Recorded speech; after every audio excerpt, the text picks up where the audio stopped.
What's up, everybody? What's going on and on? What up? It's Monday. Yeah, for us it's Monday, man. It's it's one of those Mondays that you're just trying to figure out how to make it through. But one of the things that I wanted to talk about today, and you and I touch base on a little bit is you know what, man? Not everybody gets a trophy. That's what I'm talking about Let's today. Do the intro. let's do it.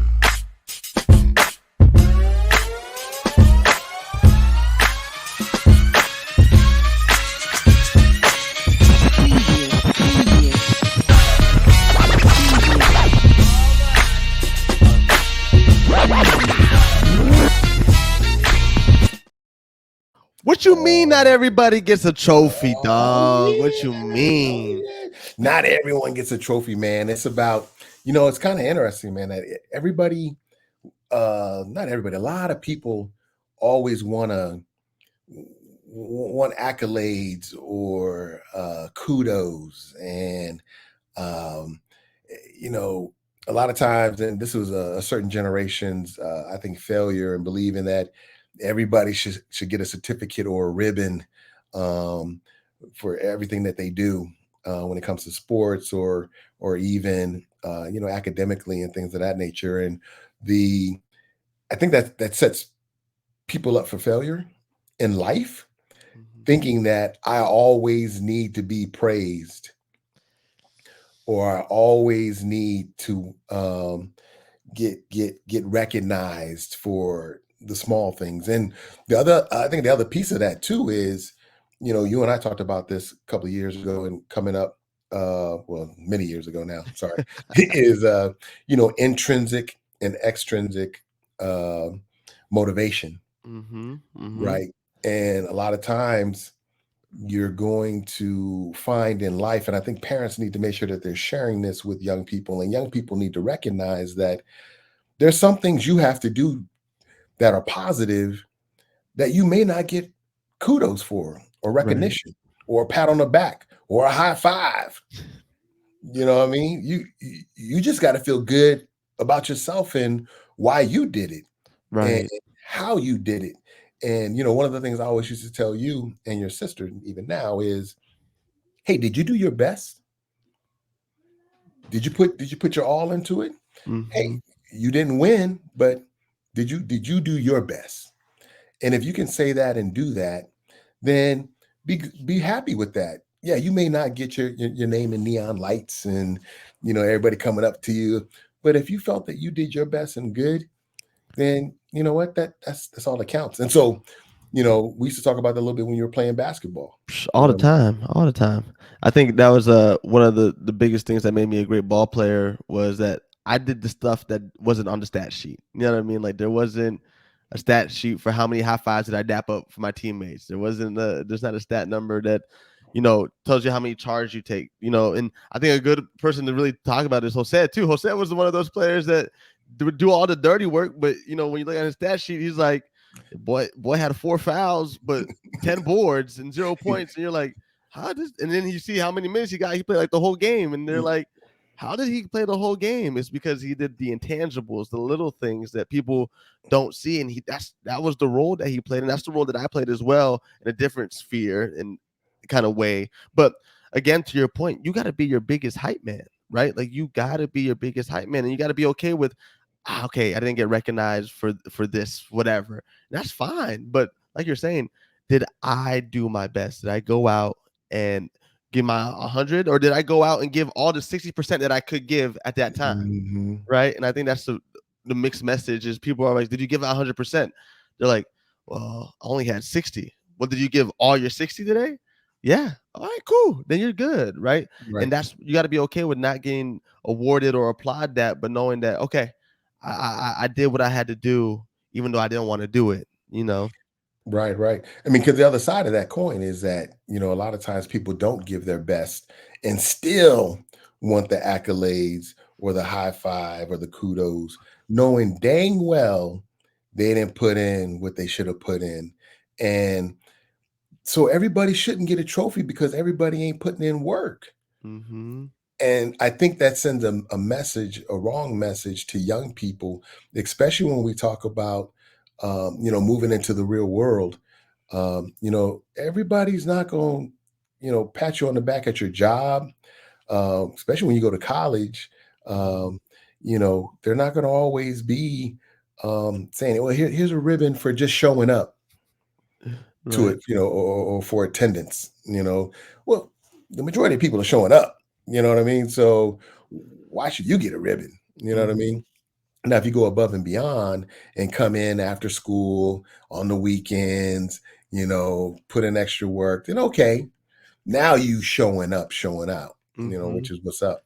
Nothing wrong with that at all. So not everybody gets a trophy, man, is what I'm thinking. Because the other thing that we have to realize is, setting yourself up with unrealistic expectations and believing that I should get recognized or get these ribbons or certifications um, is an unrealistic expectation when you're just doing the bare minimum. Right. Right. That's not cool at all. I think about also talking about unrealistic, expectations is understanding what your limits are. Mhm. Understanding what your limits are, and again, we talk about a lot with you in basketball, is you realized your expectations at a certain point in time when it was time to make some decisions, and actually, it wasn't even time to make decisions. Well, it kind of was, but you decided kind of earlier on, like, you know what, probably best for me to tap out right now because Right. I'm taking up space that somebody else could probably be taking, Mhm. who is gonna do it. You gotta tell them the story about when you came back, from Cali, one Oh, time, right. and you were talking to Marvin, and Marvin was telling you how these cats wanted it, Right, and you were man. like you had a serious conversation with your coach, and you were just, like, kinda, like, looking at those cats like, "Yo."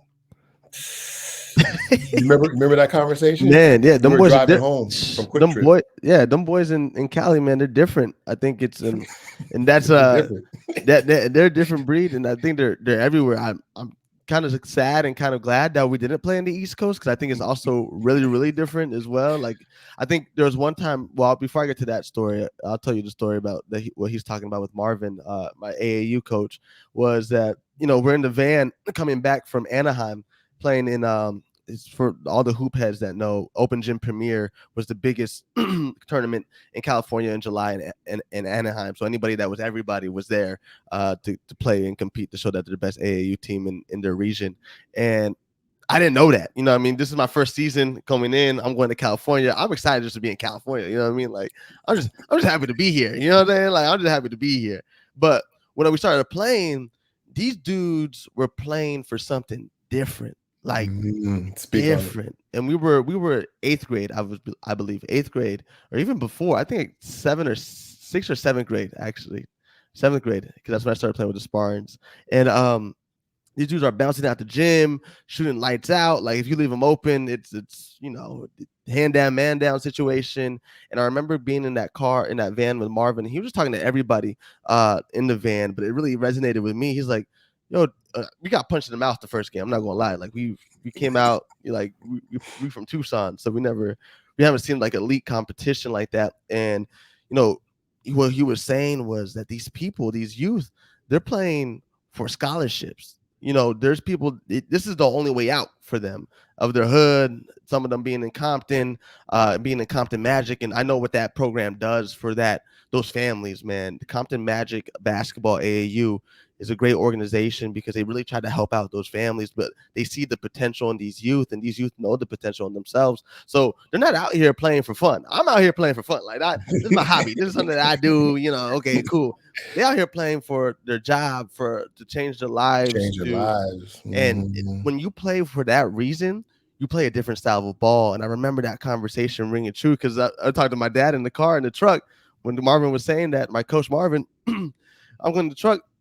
I'm talking to my dad. I was like, yeah, I got good grades. Like I can, like I could go anywhere really with the grades that I be pulling. Like I don't really need basketball. Like basketball doesn't have to be my way out. I don't need a way out of my situation because you guys were set up in a certain way where I didn't have to have that, which is a blessing and maybe a curse for some people because they're like they need that motivation I to hear to you. do better. But I I hear you. share that to say because yeah, you have to have those realistic expectations. I think what parents don't understand or parents and guardians is that when you're giving your youth these participation trophies, it sets them up for the unrealistic expectations and it also sets them up to have less self-awareness of what they're able to do and what they're able to accomplish, right? And like you Mhm. said, the bare minimum should not be rewarded.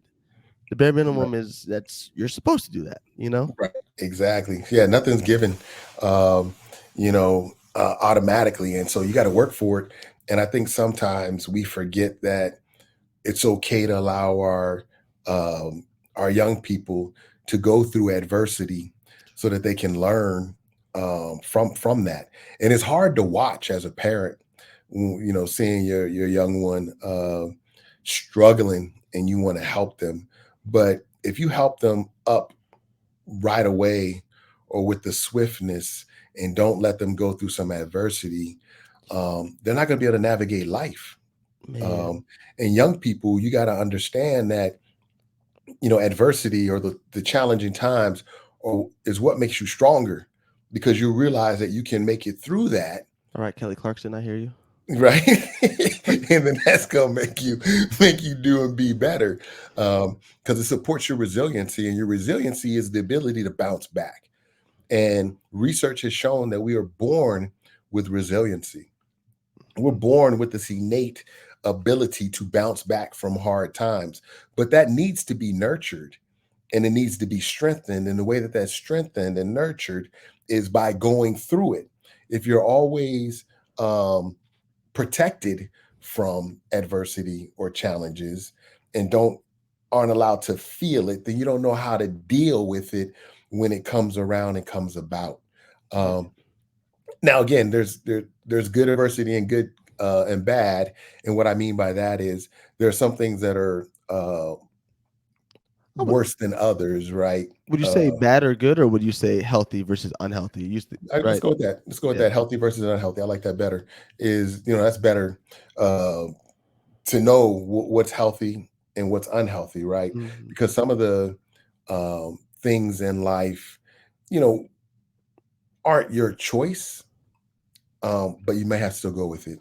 You know, when your parents, if parents were to get divorced, that's not something you chose. Right. Um, Financial status of your family. Financial, right? But you can navigate those things. Mhm. Um, but then there's unhealthy, I think, where you choose to abuse substances or drugs, alcohol, even marijuana, cocaine, pills, um, or Vapes. yeah, the vapes, right? And just going all in on that. Um, and some of the other unhealthy things are precarious situations you might put yourself in, Mm. messing with gangs, um, and or hanging with the wrong crowd when you know that's not the right crowd to hang with. I mean, gangs could be one of those, but it's even small cliques. Mhm. Um, but some of the healthy things in going through um, are, like we said, we talked about financial, family.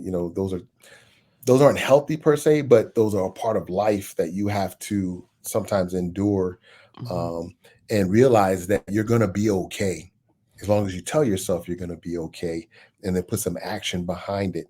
Right. Some of the healthy, I think, things are, just getting an F when you don't turn in your homework. Right. Mhm. You National know, cons yeah, yeah, natural right, or getting called into the principal's office because you ain't showing up to school. Okay, Mm. I mean, those are things that aren't going to really hurt you, but they're a learning opportunity for you For sure. I think another one to that change. rings true for healthy adversities is the trying out for a club team, trying out for or auditioning for a play, or going to an anime convention, even though you're like, I don't even know if I like, want to be a part of that crowd, or getting involved in IT stuff and software development, like stuff like that that is outside of your comfort zone, that is new to you. It's adverse to you, right? You're not really exposed to it, but you're going to try it out anyway. And if you fail, you bounce back up and you're like, all right, cool. What can I learn from that? Right. Right. Yep. Yep. Exactly. I mean, also, I mean, I think it's really cool that you mentioned, the arts, right? Hmm. Theater, um, and even like for me, I don't know if I told the story on this podcast, but I remember, I think I told you Z. No, I think I did tell people on the podcast, but it was about, I tried out to be a drummer No, I don't think you told us the because story before. I love beats, you know what I'm saying? I'm a black man, like some beats and whatnot. Not all black people like beats, but I do. Most of us do. And I was like, you know what, man, to get that funky rhythm going, man, you got to play the drums. You got to play the drums. So this was back in Atlanta, ATLE. And they were doing auditions for the band. And they were like, okay, who wants to play what? You know what I'm saying? I'm like, yeah, I'm gonna go out for the drums. What's up? I'm like in third grade, right? Second or third grade.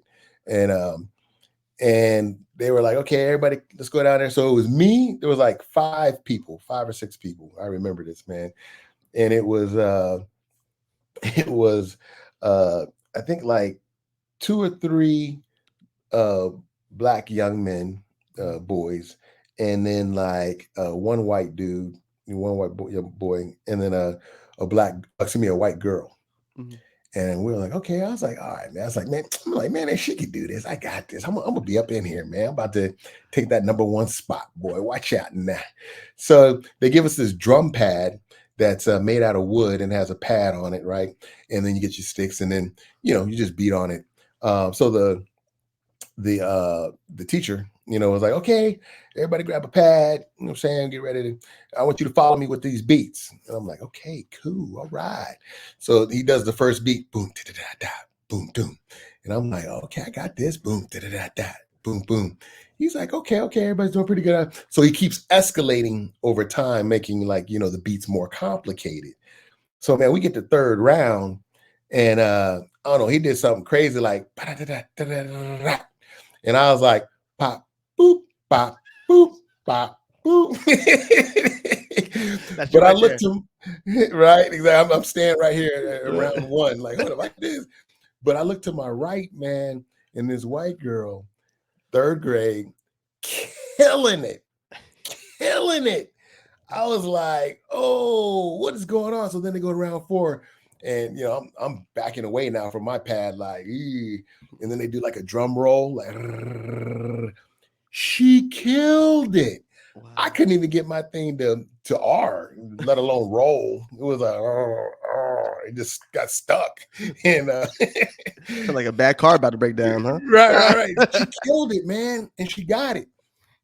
It was a risk that I took, but I learned. You know what I mean? That hey, okay, I ain't got what it takes. Now maybe I Mhm. could have, went home and practiced and all this, that, and the other. But some of that is, I believe, within people's DNA and structure. But she killed it, and so Right. that adversity of kind of being hurt that I didn't make it, um, just let me know that okay, but you know what, I was all right. So next thing you know, I picked up the saxophone and did better, a lot better at that. Yeah. Um, Actually, I did the viola that year. Did the viola, uh, Not even the but guitar, man. You did the nah, I viola. didn't. I didn't mess with the guitar. The guitar. Okay. I didn't mess with that. Decent. But healthy, healthy choices, unhealthy adversity. It Right. supports your resiliency, letting you know that you can bounce back. And so, parents, what I would say to you is remind you to be okay with your young person going through some adversity and some challenges, and you being there just to support them and to listen to them when they go through it, of what it means to them or how it's impacting them, and to give them hugs when they're going through it. So that's kind of um, I think the three things that I really wanted to maybe share with people today. Yeah. Uh, No, I loved everything that was shared. Also just thinking about from the youth component, the youth side. Um, Man, I think there's a lot of people have this idea of instant gratification, right? Where it needs to happen now or it's never gonna happen, right? mm, And what we do, and I think that's what this generation is and parenting is when you do something, we give you a reward, participation trophy because hey, you tried it, good job, and good job to that, and that unintentionally sets them up for instant gratification. Oh, I played this long season and we were last in whatever league, but I still get a participation trophy. So at least if I finish out the season, I'll get something, right? But that's not how the NBA works. Like you don't get, there's only one NBA champion. Like you don't give the loser, the one that had the worst record of the year, a participation trophy. You're like, Mm. nah, go home, figure it out, spend your cap Right. money, and make Right. trades. Like, go ahead. Like, you got to do that. But I'm also noticing in just the space of entrepreneurship is that a lot of people Mm, expect certain things to happen, but don't put in the work, mm, right? And even I think about it from a religious standpoint. A lot of people believe in God, and they say, "Oh, you know what? God got me," and they sit down and they do nothing all day. God's gonna supply. God's gonna supply for me. mhm, Yeah, He's gonna do it for me, and they become complacent. Back to that episode we talked about. But mhm, God don't reward complacency. The mm-mm. God said you gotta do something. You know what Yes, I mean? sir. Like you gotta actually put in the work, and I'll reward you for the seeds that you planted and let a harvest, right? A bountiful harvest Mhm, happen, but you got to lay the seeds down. You got to plant the seeds. Because if you don't plant the seeds, you ain't gonna get nothing, and you're gonna sit back talk about, oh, God got me, right? You yeah. gotta you gotta put in the work. There's no way around it, and you're gonna Mm. fail. The young people, yeah, you're gonna fail, and you're gonna learn from that, and there's nothing wrong with failure. From failure comes success, and I think that's what a lot of people are especially young people that I've worked with through the years. They just get scared to fail, but there's nothing wrong with it as long as you take the opportunity to learn from it. And I think you raised a point that I've been noticing over the last 10, 12 years with young people is social media. I think is a negative source to making it seem like it's easy. It's fake, man. We see all these people, right, with, a million followers or 200K and you went through this Yeah. when we were doing the YouTube channel. You were doing the YouTube channel. It takes a lot of work, man. And the thing is, you don't ever see that behind the scenes work. Even Mhm. when we talk about I mean, again, I know you and I are basketball fans. I don't know about the people out there, but Yeah. Z and I love basketball. You know, that people don't never see the work that Kobe put in behind the scenes, 4 o'clock in the morning, KD or LeBron, or I mean, a lot of the NBA players, Right. even baseball players for that matter. You know what I mean? Whatever sport it is, or even people that are public speaking, or even the YouTube and excuse me, the social media influencers. Hmm. They're putting in a lot of work and it seems easy, but they're not going to get a trophy just because they tried it one time, the take on the TikTok, Hmm. right? The only reason they get that million, and you, Z, were putting me on and your sister a couple years ago about what do they call those houses? The The influencer houses. influencer houses. And when they had a couple of shows about those got cats, but Hmm. you see how much work that they be trying to put in just to get the one Right. that will go viral, right? Hmm. That they're not getting trophies or ribbons for the small stuff that doesn't, Hmm. and they got to be okay with that and keep it moving. So yeah, I appreciate you, yeah, Of bringing that course. piece up. I think one of the people that might resonate for the young people that are listening is Mr. Beast. You hear about his story. Dude was uploading videos every day for like 5 years, and he didn't blow up. Like he was uploading. There's times where he thought about failing or just quitting it all, and thank God he didn't because now he's one of the biggest YouTubers ever, and also has spends a lot of money on his craft and on YouTube in general. But a lot of people don't hear that or understand that Mr. Beast didn't come out of nowhere. Dude was doing a lot of videos, just like you said, for that one, but also being strategic about it and learning from his Learning, past videos because he was like, all right, this one did this numbers because we did this, and maybe we got to do that. And his attention to detail is crazy. Like everything from thumbnail to edits in the video, like Mr. Beast has it all tacked out. So I share that to say, I mean, I can go on a tangent about just all that stuff, but you got to go through it to make it out. And it's not about the trophy, it's about the journey. right? Yes, That's what sir. we got to Yes, talk sir. about. It's about not about the trophy, but about the journey. And that's why we say, you got to be up to it and you got to be down to it. The down to it is you got to be willing to put in the work to make things happen. And don't expect a trophy every time because Nah. it's not going to happen. So that's what I like to share. Yeah, I love it. But Cool. we got to make sure that they know that we know that they can contact us if they want us to come Yes. out and speak to their families and to their youth. You can easily contact us on our website at www.uptoit.club. That's CLUB.club, right? Everybody's like, why dot club? Because we different. I We we don't want different. the dot club. We don't want the dot net. We don't want the dot com. We don't want the dot net. We want the dot club. So we got that. You can let us know. We do team mental health presentations and healthy relationships presentation that me and my dad do together. We'd be happy to go to wherever school district, whatever you serve an organization, whatever corporate setting you're in, and we'll be more than happy to give you this information in a fun, engaging way. Just hit us up on uptoit.club and we'll get back at you with the swiftness. You can follow us on Instagram at _uptoit.club or uptoit underscore on Instagram. And yeah, we'll definitely see us there. Dad, you want to let them know anything else? Or are we good? Hey, that's it. We out. We out. We We out. We out. peace. Peace.